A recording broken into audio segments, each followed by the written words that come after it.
Unitarian Universalism is faith in people, hope for tomorrow's child, confidence in a continuity that spans all time. It looks not to a perfect heaven, but toward a good earth. It is respectful of the past, but not limited to it. It is trust in growing and conspiracy with change. It is spiritual responsibility for a moral tomorrow. Today I want to share with you a parable.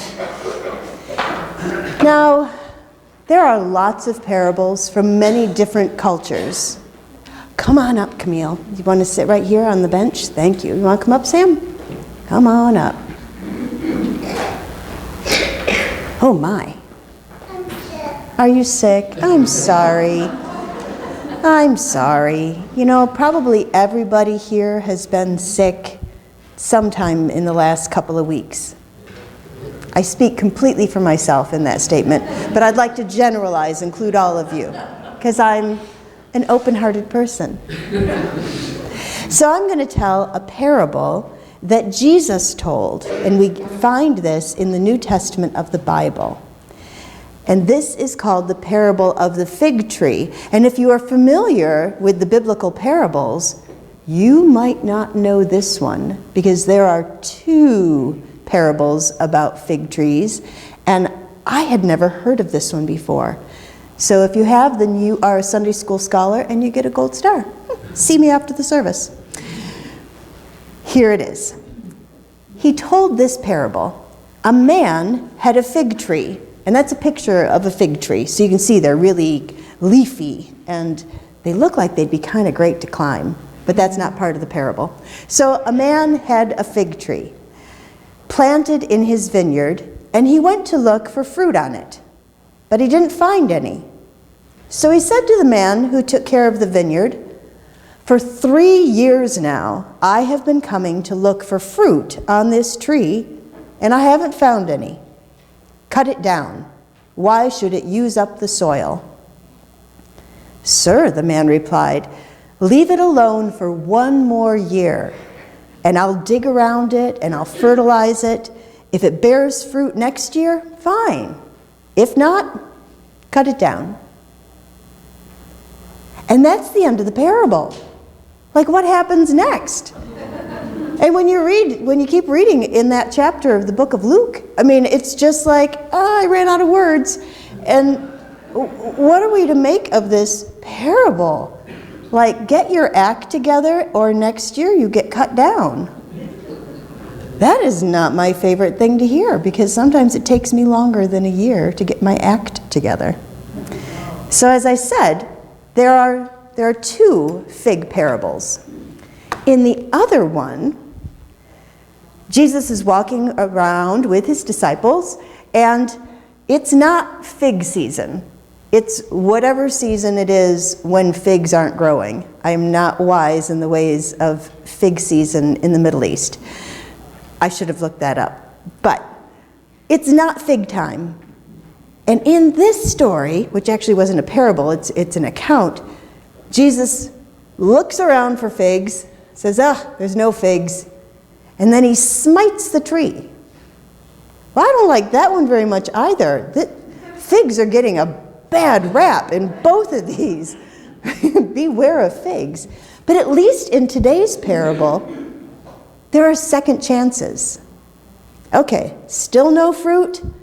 All right, keep trying.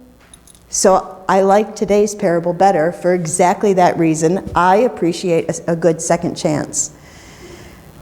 So we can figure out from the parable that for at least 3 years, the 3 years that this man has been coming and saying, I think I'll have a fig today. Oh, there's still no figs. I'll come back next year. This has been going on for 3 years, and it might have been a minor annoyance, but each time he said, maybe next year. Maybe, we keep loving the tree, and maybe next year. And so I like that there's this generosity of spirit, of you may not have a fig for me right now, but later. Keep doing what you're doing, keep growing, keep being leafy and beautiful and a home for birds and all of that. And maybe next year, I'll get to have figgy jam. I do notice that the vineyard manager negotiates. Did you catch that in the parable? The owner said, cut it down. And the manager says, well, let's just think about this for a minute. Let's give it another year. I'll do more. I won't just kind of assume that it will grow on its own. I will put energy into it. And then next year, maybe we'll have figs. But if not, you can cut it down. And I think that's a really important thing in the parable. The manager is not going to cut it down. It clearly says, okay, if you don't like it, cut it down. I kind of like the spirit behind that manager saying, this is a green and growing thing, and whether or not produces what you think it should produce, it still has a function here. It is still a thing of beauty, and life is in there. Even if it's not figs, it's birds and ants and chipmunks. Do they have chipmunks in Israel? No one knows, do you? Aha! So yes, they do.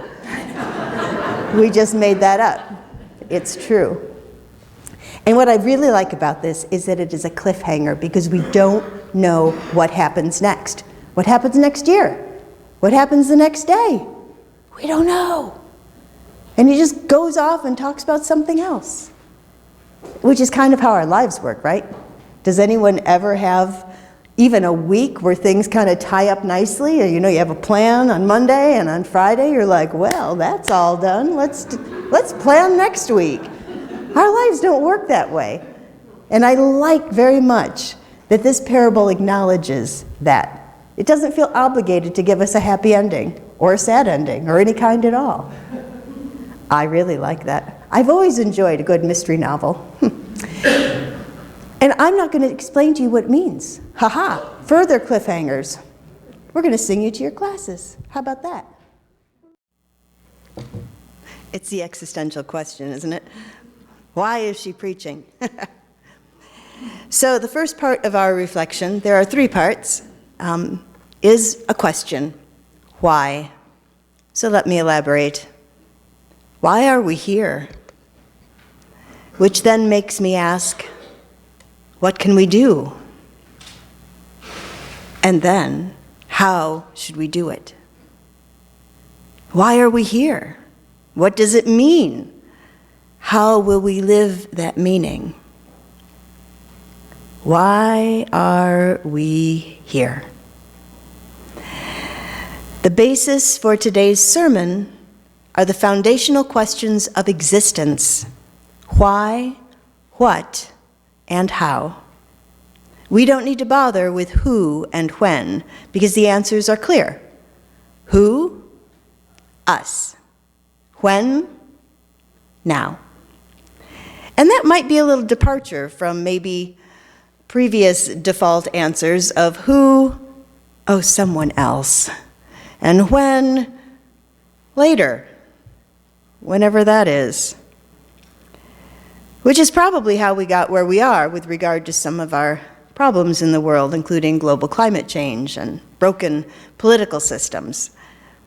Although there is some usefulness in looking backward to try to understand the process and the symptoms and systems that led us to this point, if our focus remains on the past achievements, past mistakes, past assumptions and expectations, we can get so comfortable or uncomfortable that we neglect to look forward to what is next. And not only that, but what our role will be, which is actually the context for the parable that I shared during the Time for All Ages.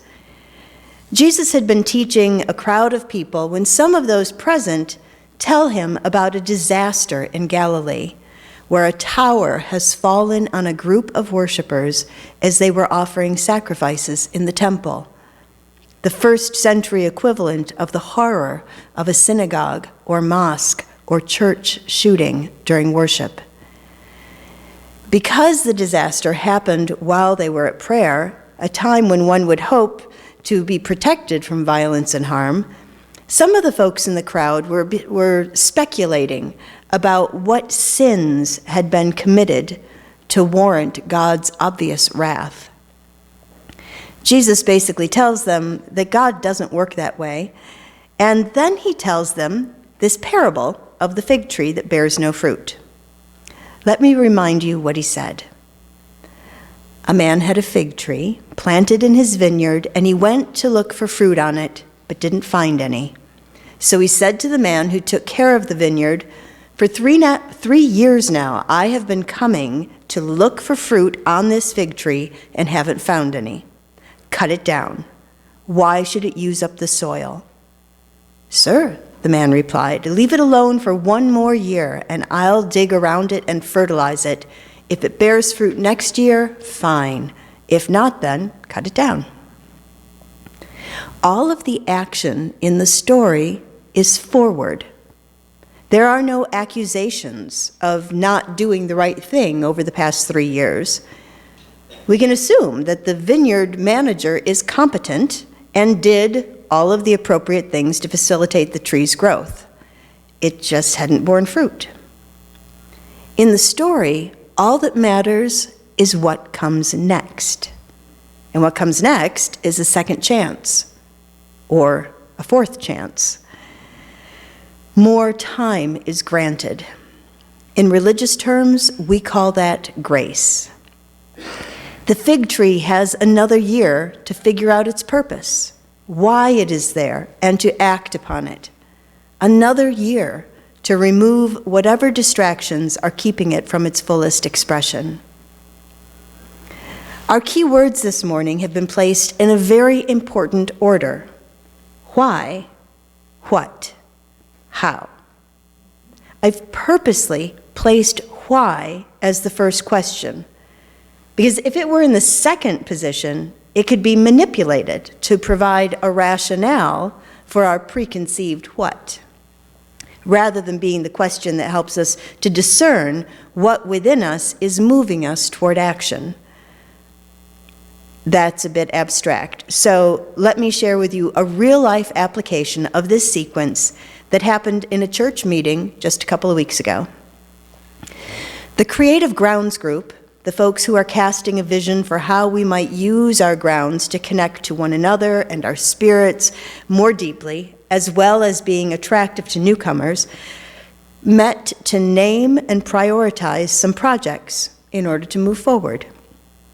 Like many task-oriented groups, we started with what was in front of us. And it was a long list of projects that are underway and some things that we hope to accomplish in the future. I mean, a really long list. And we got a little stuck and truly a bit overwhelmed as we started with all that what. Then we shifted our thinking and began to talk about our whys.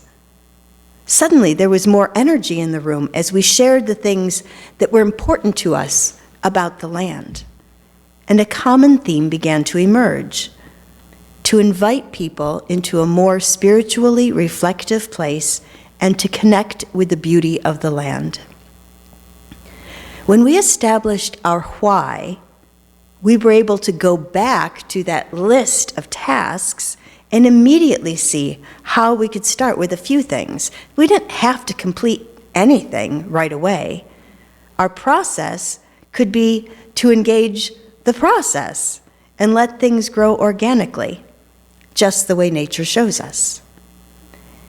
If we had started with what the lead project would be, there would likely have been some jockeying for position as each of us had clear ideas about what was the most important. In that case, our whys would have been rationalizations and arguments to try to convince the rest of the group that our pet project was the one to put energy into. By starting with why, we identified a common vision, and that informed the emerging to-do list and timeline. I know now you're probably a little curious about the content of that meeting, but that's a what, and that's part 2 of this reflection. So let's start at the very beginning, a very good place to start. Let's start with why. Why are we here? We'll start with a big picture, but the same question applies to each of us personally. Why are we here? Why Unitarian Universalism? Why are we called a church? It's a Christian word, but not everybody in the building is a Christian. Why does this particular church exist in the community? Why do we meet on Sunday mornings? Why do we do the things we do? Questions of why are questions of meaning. They challenge us to move beyond that sort of initial response of, because we've always done it this way, and discover a more authentic meaning. Questions of why invite us to go deeper and to find the relevance for ourselves, which will help us to define our relevance in the community. Some of our answers for why are we here are probably the same as for any house of worship or faith community. We're here to make a difference, to do some good in the world, to share our way of doing religion with others, to be a beacon of hope and reason in a polarized world. And they are all very good reasons for being. So why should someone choose this particular faith community over another? Some of the factors might be theological, based on what we do and do not believe, while others might be rooted in what we do, even how we look, our music preferences.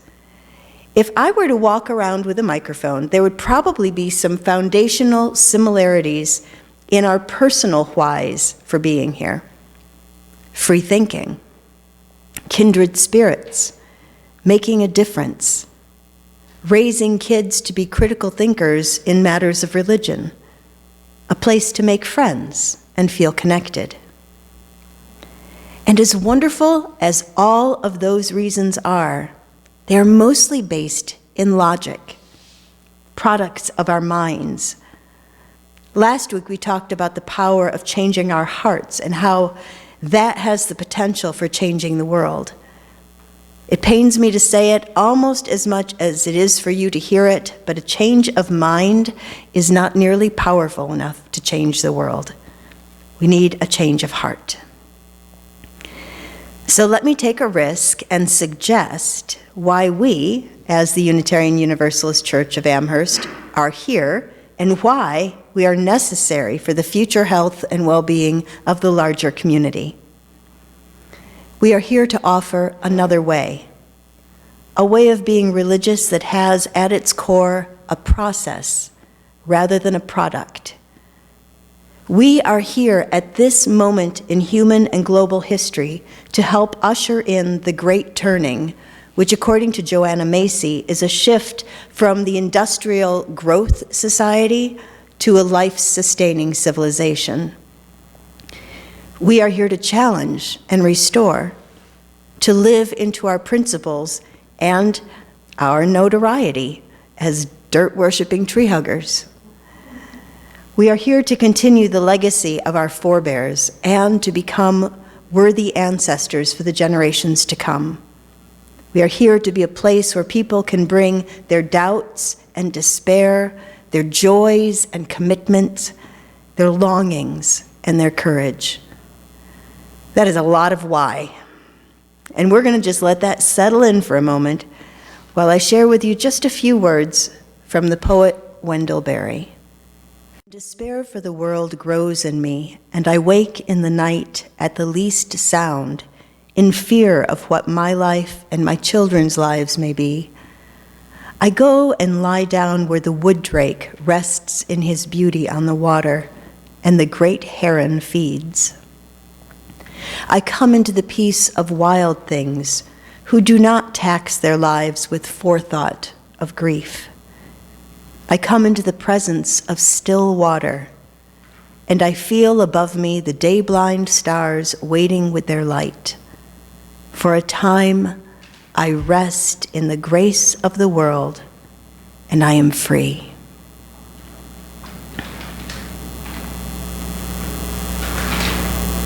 Why are we here? What can we do? How should we do it?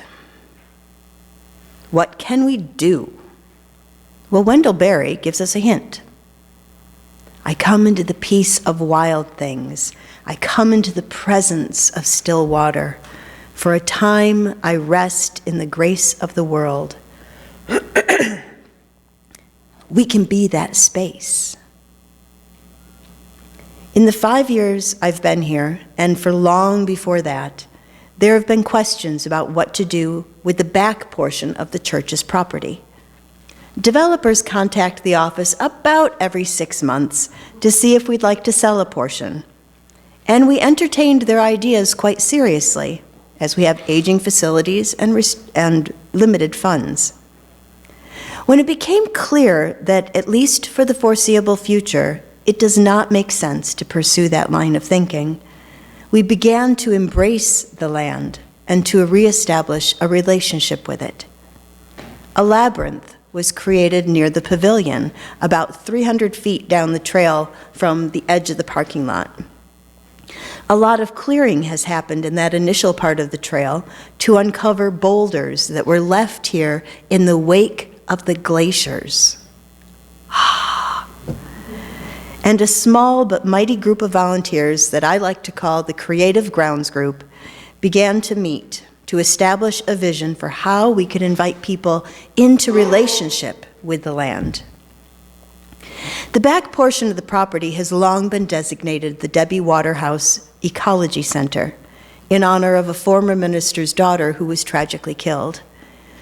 We've sometimes referred to it as the Nature Preserve, but I think it's important to embrace the function of that space as an ecology center, a place where learning and experimentation can take place in relationship with the land. The Creative Grounds Group has prioritized further developing that spiritual practice potential in the area near the labyrinth. So the labyrinth will be maintained, and church members and the community will be encouraged to use this meditative tool as weather permits, because it is outdoors, and this is Western New York, where it could be any season on any day. Near the labyrinth is a small winding path among some of those aforementioned boulders, and this will become the first portion of a meditative walking path, with representations from various world religions and thought-provoking quotations. But of course, in order to have people use these tools for deep connection, they need to know where they are. So signage is being planned, with a main sign at the end of the parking lot, right in line with the driveway, so that as someone drives in and are headed toward the back, they can see that we have something special to offer. The existing sign at the trailhead will be replaced and brought a little closer to the edge of the parking lot so it too can be seen. And we hope to replace the basketball hoops and nets to make the recently repaved and painted basketball court usable. If you're thinking, wait, we have a basketball court? Yes, and that's why we need the stuff.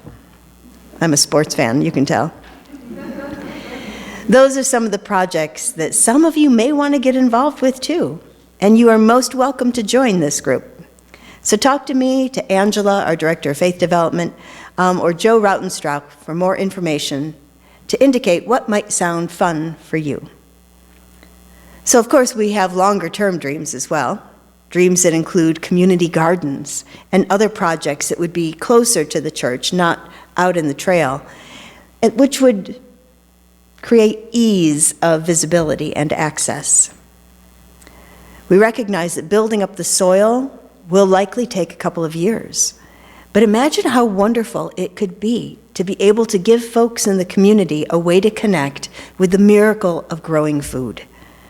We have so many dreams, such a vision of a good, green space, a refuge, a sanctuary, a green sanctuary, for all who are looking for a spiritual home that is connective rather than divisive. Because we can be that sanctuary, that shelter, oasis, holy place. Those are all synonyms for sanctuary. At this moment in human and global history, as the reality of the climate catastrophe is finally beginning to sink in, and so many are despairing and wanting to become part of something hopeful and restorative, I frankly don't see any other faith community stepping in fully into that role of being a green sanctuary. And it is completely in sync with who we are and what we are and why we are here. Last week I suggested that the first and seventh principles of Unitarian Universalism are our foundations, and the middle five are kind of the action plan. The first principle is affirming and promoting the inherent worth and dignity of every person, and the seventh is respect for the interdependent web of all existence of which we are a part. So why are we here? Why are we necessary for the future health and well-being of our community? Because we're here to challenge and to restore, to live into our principles, to live into our notoriety as dirt-worshipping tree huggers. We're here to continue a legacy of our forebears and to become the worthy ancestors for generations to come. We're here to be the place where people can bring their doubts and despair, their joy and commitment, their longings and courage. We're here to be a sanctuary. Why are we here? Okay, check. What can we do? Check. How should we do it? Well, I have a suggestion. Goats. Goats and green living. You heard me. Goats.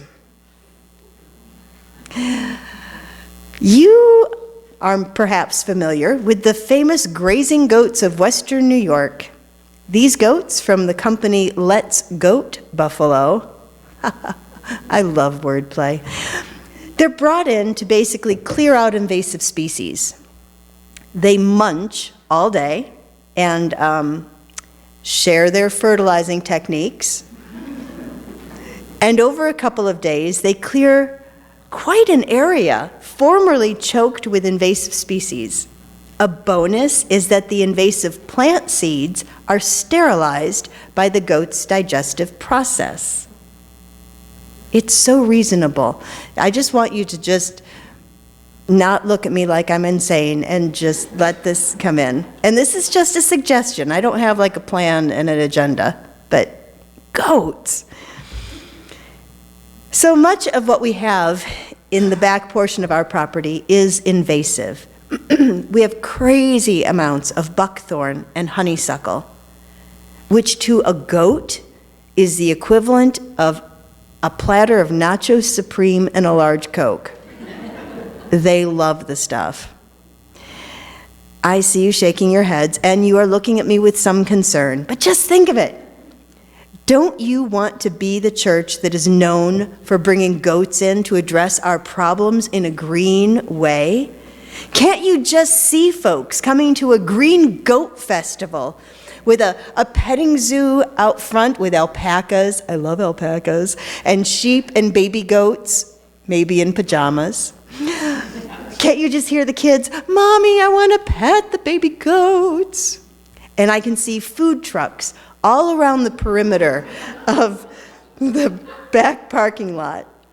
And a panel of experts on green technologies here in the chapel. And a unique boutique in the Emerson room with green household goods and gifts. All while a team of hungry goats munches their way through invasive species that way too many people would just throw poison on. Don't you want to be part of that kind of church that doesn't just quietly recycle, but invites the community to engage in crazy new ideas and solutions for living more sustainably, transforming the industrial growth society model into a sustainable civilization. Okay, so now you've heard my craziest hopes and dreams for this church, so now we can go on. Yes, bring in the goats. So does it make you a little nervous? Well, that's not the end of that sentence, because I can see there is some nervousness. We brought in a crazy woman to be our minister.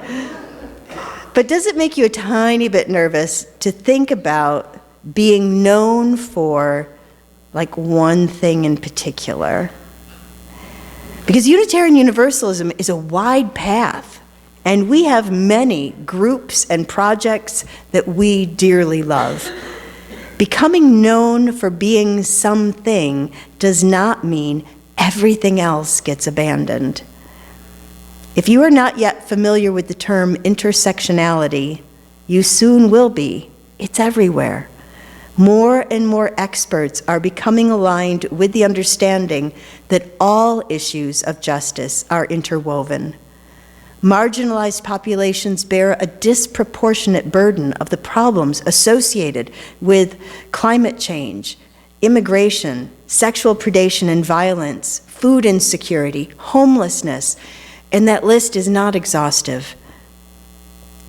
Making a decision to be a green sanctuary, a place of learning and healing, a beacon of hope and reason, does not diminish us.